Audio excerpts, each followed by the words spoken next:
Aplankė Lietuvos vyriausybės vicepirmininkas Arvydas Butkevičius. Jam žodis.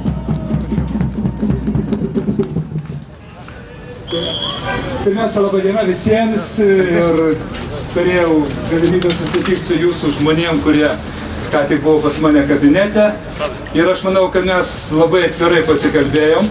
Kai kurią informaciją, kuri nesutapo tarp mūsų visų, teko pasikalbėti jungus garsiakalbį ir su geologijos tarnybos vadovu ponu Mockevičium.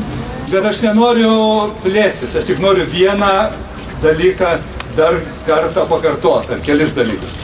Jokie Lietuvoje darbai, nesvarbu, tai bus gręžimo ar seisminiai tyrimai, tegul būna ir kitokie darbai per prievartą, tai arba tas, kas kenkia gamtai ir žmonėm, niekada nebus daroma. Ir mes turim tą susitarti.